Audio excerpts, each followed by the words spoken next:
میرا ایک دوست یورپ میں رہتا ہے. کل اس کا فون آیا تو وہ بتاتا ہے کہ ہماری پوری فیملی کراچی میں ایک فلیٹ میں رہا کرتی تھی، اور 2010 یا 2009 میں ان کے پیرنٹس نے ایک گھر خریدنے کا ارادہ کیا کہ آگے چل کے بچوں کی شادی وغیرہ کرنی ہے تو اس میں ضرورت پڑے گی. فلیٹ چھوٹا تھا تو انہوں نے محمد علی سوسائٹی میں ایک گھر پرچیز کیا جو اولڈ کنسٹرکٹڈ تھا، اور اس میں تھوڑا سا رینوویشن کا اور کلر وغیرہ کا کام تھا. تو وہ انہوں نے سوچا کہ اسی میں کچھ دن رہتے وہ کروائیں گے. تو وہ لوگ اس گھر میں رینوویشن کا کام بھی کرا رہے تھے. وہ کچھ دن کے لیے شفٹ ہو گئے تھے. جب وہ وہاں پر جا کر رہنے لگے تو ان کو کچھ ایسی ایکٹیویٹیز وہاں پر نظر آئیں جس سے ان کو اندازہ ہوا کہ یہ گھر جو ہے وہ ہانٹیڈ ہے، اور ان کے گھر کے ہر فیملی ممبر کو یہ فیل ہوتا کہ ان کے علاوہ بھی کچھ انویزیبل لوگ، اور ایک یا دو نہیں بلکہ بہت سارے لوگ، بچے ہر وقت اس گھر میں موجود ہوتے ہیں اور ان کے آس پاس ہی موجود رہتے ہیں. چھت سے آوازیں آنا، دروازوں کا زور زور سے بند ہونا، کھڑکیوں پہ نوک ہونا، اور اس گھر میں باہر تھوڑا سا لان تھا تو اس ایریے میں بچوں کا کھیلنا. جب یہ لوگ سو جائیں تو کچن میں ایسا لگتا ہے جیسے کوئی پوری فیملی جو ہے نا کوکنگ کر رہی ہے، اور dining room, TV lounge, ہر جگہ ان لوگوں کی موجودگی کا احساس ہوتا. کچھ دن تو انہوں نے جو ہے نا بڑی مشکل سے گزارے، کیونکہ یہ ایسے ڈیسیجن ہیں جو گھر لیا انہوں نے تو وہ دوبارہ اتنی جلدی چینج نہیں کیا جا سکتا کہ آج گھر لیا ہے تو اس کو کل بیچ دیں پھر کسی اور جگہ لے لیں. انہوں نے کہا اللہ مالک کے گزارا کرتے ہیں. لیکن جب وہ ایکٹیویٹیز بہت زیادہ بڑھ گئیں تو انہوں نے دوبارہ سے اپنے فلیٹ میں شفٹ ہونے کی ڈیسیجن لے لیا کہ ہم لوگ واپس اپنے گھر چلے جائیں گے اسی فلیٹ میں. تو یہ لوگ اپنے گھر وہاں چلے گئے. اچھا، کچھ دن بعد انہوں نے اس میں ایک چوکیدار رکھ دیا اس کی دیکھ بھال کے لیے، اور انہوں نے کہا کہ چلیں جیسے نیا گھر ہوتا ہے تو اس میں وہ قرآن خوانی ہوتی ہے، پھر کچھ لوگوں کو ایک اب ہوم وارم پارٹی کے لے گئے، ہوم وارم پارٹی ہو جائے گی، اور کچھ لوگوں کو بلایا کھانے کے لیے، رشتہ دار، عزیز، قریبی نیبرز، اور وہاں پر وہ ایک پروگرام رکھا گھر میں. تو وہ قرآن خوانی ہوئی، کھانا وغیرہ ہوا، اور یہ کیونکہ فلیٹ میں شفٹ ہو گئے تھے تو انہوں نے رات کو وہاں پر رہنا نہیں مناسب سمجھا. وہاں پر پروگرام کر کے کھانا وغیرہ کھا کے سب لوگ جب چلے گئے تو یہ لوگ بھی اس میں دروازہ وغیرہ لاک کر کے اور واپس اپنے فلیٹ میں چلے گئے. تو اگلے دن صبح ان کا جو ویری نیئرسٹ نیبر تھے، بالکل دیوار سے دیوار ملی ہوئی تھی اس گھر کی، ان کا فون ان کی مدر کے پاس آیا. وہ کہنے لگے ہمیں اچھا تو نہیں لگ رہا ہے، آپ پتہ نہیں برا نہ مانے، لیکن آپ کے کوئی رشتہ دار یا آپ کے گھر والا، وہ رات کو کوئی لڑکی جو ہے وہ اوپر چھت پہ کھڑی رہی ہے، اور اس نے فل میک اپ کیا ہوا تھا اور ہمیں اچھا نہیں لگ رہا تھا یہ. اور کافی دفعہ ہم نے جو ہے نا وہ آپ کے گھر میں بیل کی آواز سنی، تو ہم نے اوپر چھت سے جا کے دیکھا کہ آپ کے دروازے پہ کون کھڑا ہے، تو دروازے پہ آپ کے کوئی کھڑا ہوا نظر نہیں آیا، اور آپ کے گھر کے اندر سے بیل کی آواز بڑے واضح طور پہ ہم نے سنی 2 یا 3 دفعہ، اور آپ کے گھر کے اندر کی لائٹس بھی چل رہی تھی۔ تو یہ تو کوئی ایسی معیوب بات نہیں ہے، لیکن ہم نے جب اس لڑکی کو دیکھا کہ وہ چھت پہ کھڑی ہوئی ہے اور پوری تیار ہوئی، تو یہ ذرا کچھ اچھا نہیں لگ رہا رات کے 1:30 بجے 2 بجے۔ تو ہم نے کہا ہم آپ کو بتاتے ہیں کہ ان کو کہیں کہ اس وقت گھر چھت پہ نہ کھڑا ہوا کر۔ تو وہ ان کی مدر بہت پریشان ہوئی، انہوں نے کہا کہ نہیں، ہم لوگوں نے پارٹی تو کی تھی، لیکن ہم تو کوئی بھی وہاں پر رات کو نہیں رکا تھا، اور ہم لائٹس وغیرہ بند کر کے پورے دروازے لاک کر کے اور پھر اپنے فلیٹ میں آ گئے تھے رات کو، وہاں تو کوئی رات کو ٹھہرے ہی نہیں، اسٹے نہیں کیا کسی نے۔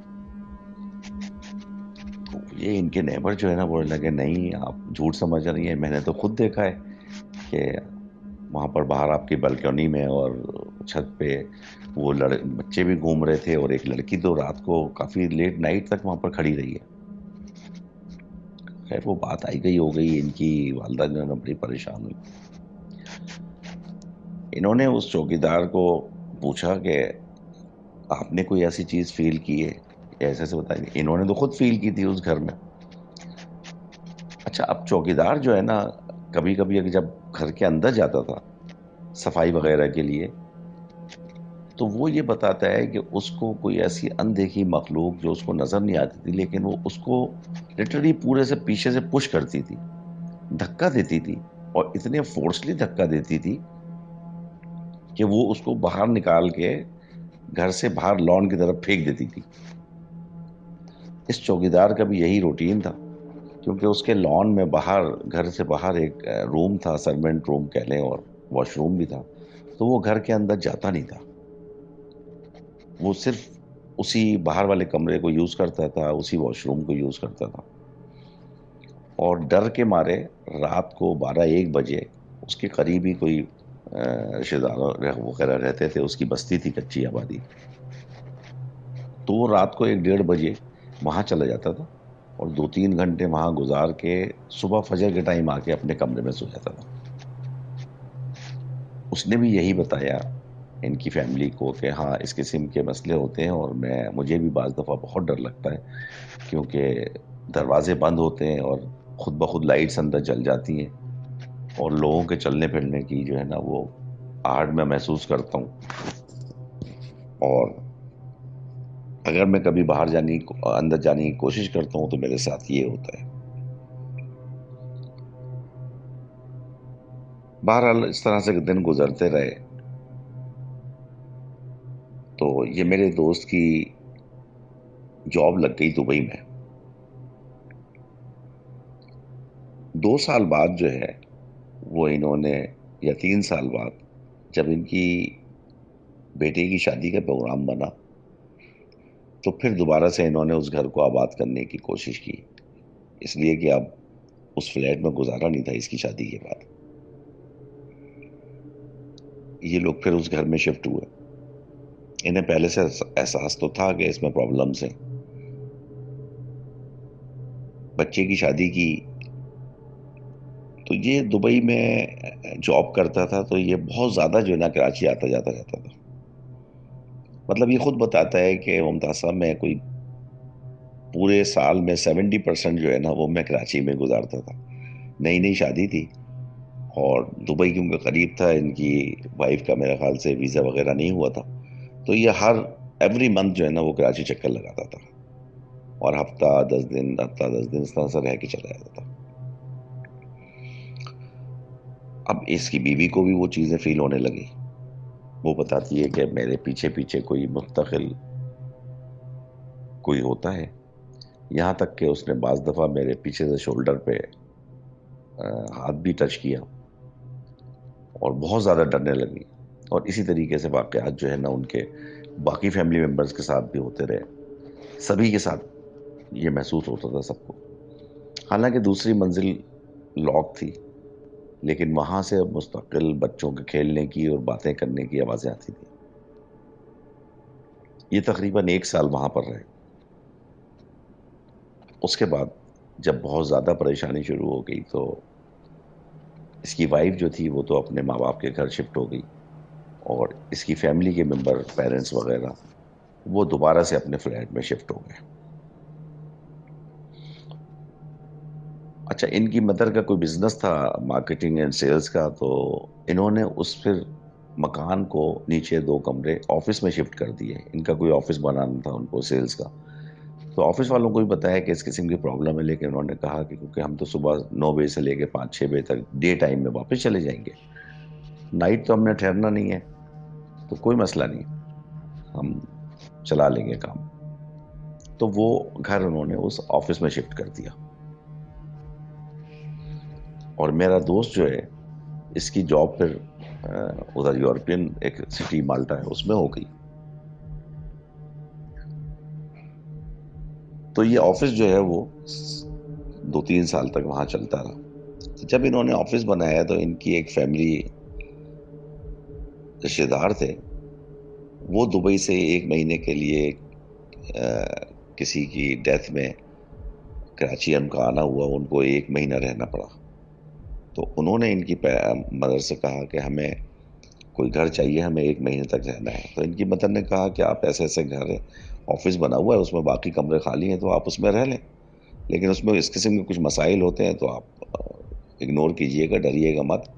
صبح تو 5-6 بجے تک جو ہے نا وہ آفس ہوتا ہے، اس کے بعد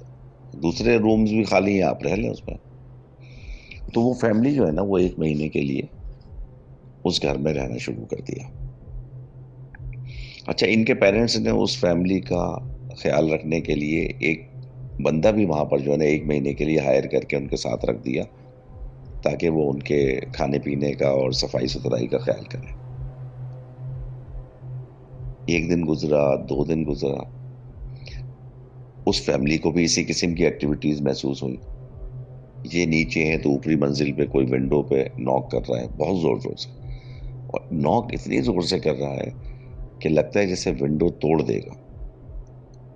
اوپر جانے کا جو راستہ تھا اس کا ڈور بالکل لاک ہوتا تھا، لیکن اس دروازے کے کھلنے کی آواز اور اس کے بعد اتنی زور سے پٹخ کے بند کرنے کی آواز جیسے کوئی غصے میں کسی نے دروازہ مار کے جاتا. اور جو ان کے لیے ایک بندہ رکھا تھا جو ان کی ٹیک کیئر کے لیے، وہ بھی وہیں ٹی وی لانچ میں جو ہے نا اس نے اپنا میٹرس ڈال کے رات کو وہیں سوتا تھا. تو اس کو بھی یہی چیز فیل ہو کہ جب وہ سو جائے تو کچن میں کوئی ہے، اس کی آنکھ کھولے یہ دیکھے کچن میں کوئی نہ ہو، لیٹ جائے تو محسوس ہو کہ ٹی وی لانچ میں اور ڈرائنگ روم میں، اور مطلب گھر کے ہر کونے میں کوئی نہ کوئی چل پھر رہا ہے، مستقل چہل پہل ہے. وہی بچوں کے کھیلنے کی آوازیں، اوپر سے چھت سے باتوں کرنے کی آوازیں. یہ لوگ بہت پریشان ہوئے، جو فیملی اس میں رہ رہی تھی. انہوں نے کہا کہ یہاں تو گزارا مشکل ہو جائے گا، لیکن رہتے رہے. کوئی 1 ہفتے بعد ان کو چھت سے بہت زور کی آواز آئی،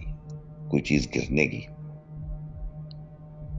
تو انہوں نے کہا کہ دروازہ جا کے دیکھا تو دروازہ لاک تھا اوپر جانے کا.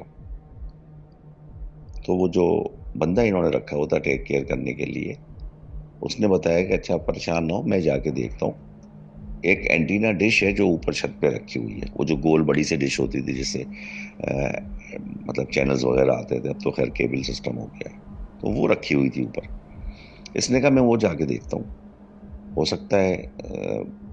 وہ گری ہو ہوا سے یا کسی دیوار سے ٹکرائی ہو جس کی یہ آوازیں ہیں. خیر اس نے لاک کھولا، اوپر گیا. جب یہ اوپر گیا تو اس نے دیکھا ڈش کھڑی ہوئی ہے ایسے ٹیڑھی کر کے، جیسے دیوار سے ٹکا کے کوئی کھڑی کرتا ہے، وہ ڈش ہے. اس نے 2 قدم آگے بڑھائے اور ڈش کے دوسری طرف دیکھا تو یہ کیا دیکھتا ہے مناج کے ایک عورت ہے، بال کھولے ہوئے ہیں اور بیٹھی ہوئی ہے، اور اس کی بیک اس کی طرف ہے، چہرہ دوسری طرف ہے. وہ بال کھول کے پورے آگے اپنے منہ کی طرف کیے ہوئے ہیں، اور جیسے عورتیں نہا کے نکلتی ہیں اور اس کے بعد بال آگے کر کے کنگھا کرتی ہیں، اس طریقے سے وہ اپنے بالوں میں کنگھا کر رہی ہے. اس کی تو حالت خراب ہو گئی. اس نے الٹے پیروں بھاگا بس یہ آیت الکرسی وغیرہ اور جو صورتیں آتی بھاگتا ہوا پڑھتا ہوا، اور اس نے فوری طور پہ وہ بیلکونی کا دروازہ لاک کیا اور یہ نیچے آ گیا۔ نیچے آ کے اس نے اس بات کا ذکر کیا ان سے، اور جو ان کی فیملی تھی ان کے مدر کو فون کر کے یہ صبح پورا قصہ بتایا کہ پہلے وہ آپ کے نیبرز نے شکایت کی تھی کہ وہاں پر کوئی کھڑی ہوتی ہے، اور آج اس قسم کی آوازیں تو آتی رہتی تھی، لیکن آج یہ ہوا۔ تو خیر وہ اگلے دن ہی جو ہے وہ ان کے جو مہمان آئے ہوئے تھے اس فیملی جو رہنے کے لیے، انہوں نے اپنے سامان وغیرہ پیک کیا اور وہ کسی اور جگہ شفٹ ہو گئے۔ پھر ان کے گھر والوں نے یہ فیصلہ کیا کہ اب یہ جو ہے نا گھر اب رہنے کے قابل نہیں رہا، اس کو سیل کر دینا ہی بہتر ہے۔ جب تک وہ چوکی دار وہاں پر رہا اس کو پریشانی ہوتی رہی، اسی قسم کے واقعات وہاں پر چلتے رہے۔ تھوڑے دن بعد جو ہے نا وہ چوکی دار بھی خدا حافظ کہہ کے چلا گیا کہ میں یہاں پر مزید نہیں رہ سکتا۔ پھر ان کی فیملی نے اس گھر کو سیل کر دیا، اور یہ بتا کے سیل کیا کہ اس میں اس قسم کے کوئی معاملات ہیں۔ تو جن لوگوں نے وہ گھر لیا ہے اس میں رہائش نہیں رکھی، بلکہ انہوں نے بھی کوئی آفس بنا کے جو نا اس کو صبح سے لے کے 5-6 بجے تک جو ڈے ٹائم ہوتا ہے اس میں وہ استعمال کرتے ہیں۔ رات میں اس گھر میں کوئی نہیں ہوتا۔ وہ گھر آج بھی محمد علی سوسائٹی میں موجود ہے، اور آج بھی اس میں اسی قسم کی ایکٹیویٹیز ہوتی ہیں، کیونکہ جن لوگوں کو انہوں نے سیل کیا تھا وہ ان کو بتاتے رہتے ہیں۔ تو یہ ایک واقعہ اس گھر کے حوالے سے میرے دوست نے شیئر کیا تھا مجھ سے، تو میں نے کہا میں آپ کو بتاؤں، تو پھر انشاءاللہ بات ہوگی۔ اللہ حافظ۔